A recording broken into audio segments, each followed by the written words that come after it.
Obrigado, Luz. Primeiro, acho que o Mercadante trouxe elementos importantíssimos para a nossa análise sobre o mundo do trabalho, né?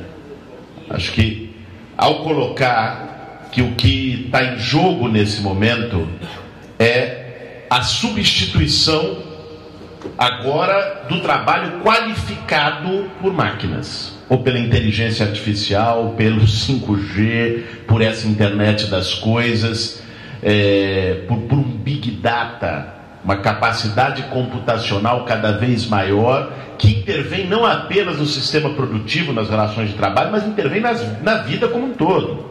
Interveio no processo eleitoral aqui no Brasil, né?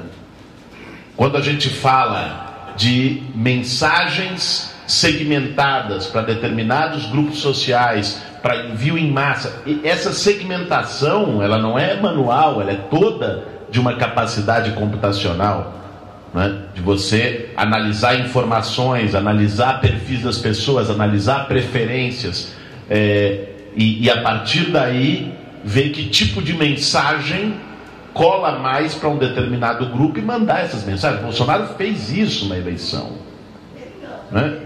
A mamadeira de piroca, todos aqueles absurdos, não chegavam para todo mundo, chegavam para o público que era mais suscetível a acreditar nisso, né?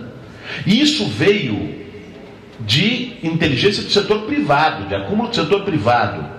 Nós fomos buscar entender isso depois do processo eleitoral. Eu mesmo conversei com muita gente e parece que o surgimento dessa tecnologia de segmentação se deu no mercado de saúde privada nos Estados Unidos, na disputa de clientela dos grandes planos privados norte-americanos, que começaram a produzir mensagens segmentadas de acordo com o potencial de doença de cada setor da sociedade norte-americana, para lucrar em cima dessas informações.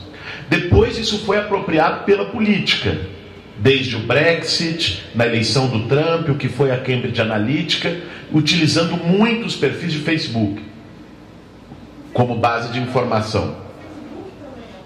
Claro, o Facebook fornece as informações para isso, e a gente despeja, muitas vezes de maneira ingênua, todas as nossas informações e preferências ali. E isso foi testado na aplicação do WhatsApp na eleição do Bolsonaro. Isso só para fazer um parênteses de como os padrões de comportamento, de vida social, de relação política e, naturalmente, de relação econômica na sociedade são já inteiramente outros, né? Eu acho que isso é fundamental. O que aconteceu algumas décadas atrás, quando houve o advento da microeletrônica e da robótica, que mudou o perfil da classe trabalhadora, que diminuiu, né, o trabalho extensivo na indústria e levou o grosso da classe trabalhadora para o setor de serviços, hipertrofia do setor de serviços, e que ali já houve uma substituição do trabalho manual, agora acontece no trabalho qualificado. E isso traz mudanças muito profundas para pensar a organização da sociedade e para pensar processos de resistência. Olha, tem uma coisa que eu acho que já vem acontecendo pelo menos nos últimos 20 anos na América Latina, que tem a ver com o novo perfil de organização popular e de organização das lutas, né? Se nós pegarmos, né, o que é a classe trabalhadora brasileira ou a classe trabalhadora latino-americana? Ela não é predominantemente uma classe trabalhadora industrial formalizada, né?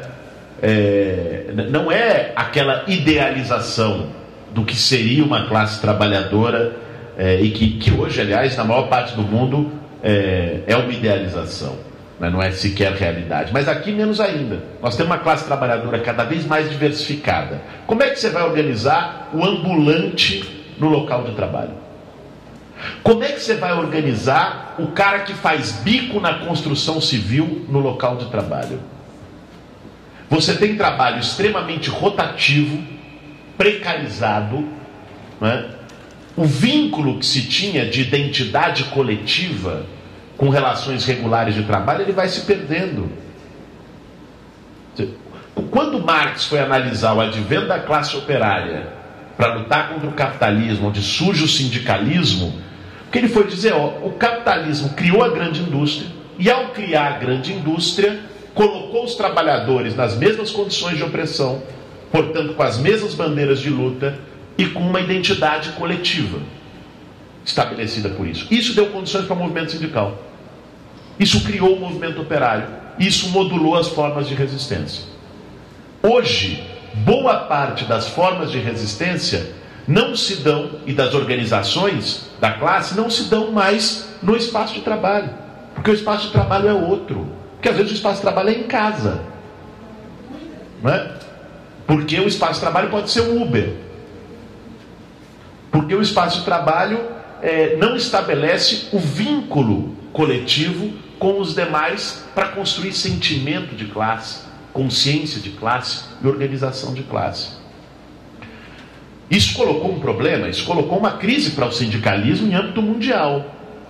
E que ainda persiste. Acho que o sindicalismo tem uma tremenda tarefa de se reinventar e perceber que não pode ficar apenas na organização dos trabalhadores formais no chão de fábrica.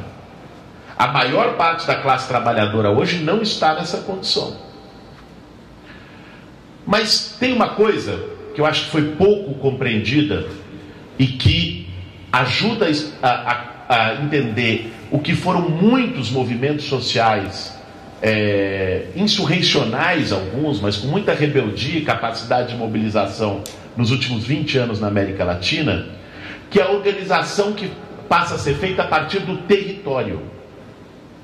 Porque se é verdade que lá no século XIX o capitalismo organizou o movimento operário ao jogar os trabalhadores na mesma fábrica com as mesmas condições de opressão, é verdade também que o capitalismo urbano cria uma organização ao jogar milhões de trabalhadores morando nos mesmos lugares, em regiões periféricas, segregadas, com os mesmos problemas urbanos, com as mesmas carências, né? E propicia uma nova organização a partir do território. Essa organização, ela não substitui a organização pelo trabalho, não é uma ou outra, mas ela complementa.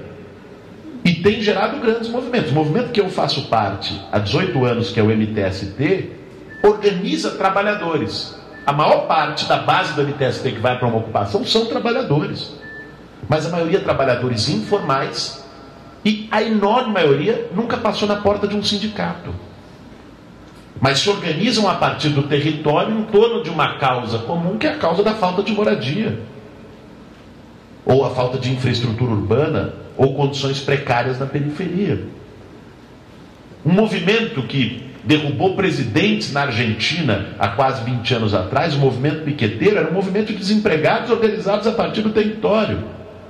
O movimento que deu base para a vitória do Evo Morales na Bolívia eram as federações das juntas vizinais de El Alto, de La Paz, né, que eram organizações territoriais. Com todas as contradições, divergências, né, questões que se possam ter em relação ao processo venezuelano, parte da organização importante que barrou golpes na Venezuela desde o Chávez é uma organização territorial dos círculos bolivarianos, por comunidade, por local.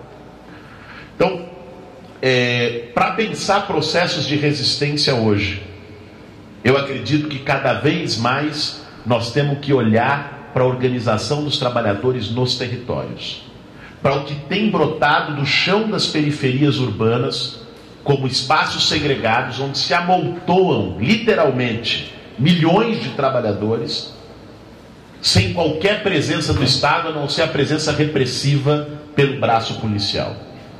Então, hoje, a classe trabalhadora é muito mais complexa. E o desafio de organizar a classe tem que ter ferramentas complexas. Hoje foi um 1º de maio, não só das centrais. Foi o 1º de maio das centrais, das frentes, do movimento social, do movimento sem teto, do movimento sem terra, né?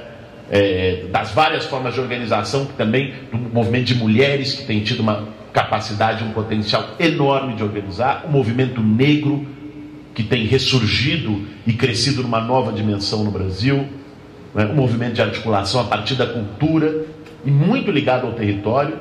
Nós não podemos fechar os olhos do que é o movimento de resistência de cultura periférica, que se construiu a partir da defesa dos pontos de cultura, né, dos saraus de periferia, do slam de resistência, e que hoje é uma juventude periférica com uma capacidade de luta explosiva, de mobilização imensa.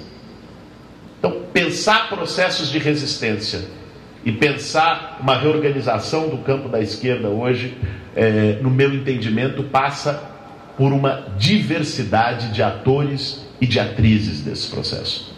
Não é mais só o partido e a central sindical. A classe é mais diversa, as ferramentas são mais diversas. É claro que nós temos que fazer com que isso conflua em articulações unitárias, mais do que nunca hoje, em frentes amplas de luta por direitos, de luta por democracia, né?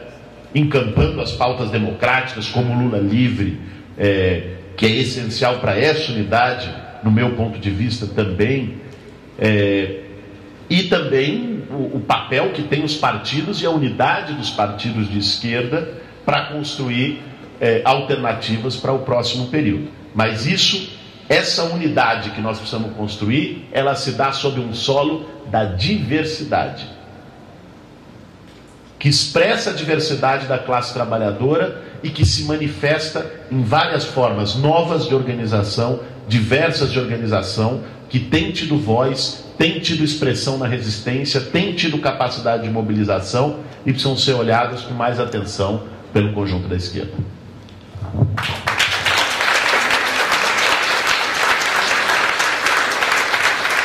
Obrigado a todos, obrigado ao Boulos, obrigado pelos comentários. Realmente muita lucidez, né? As pessoas estão destacando aqui.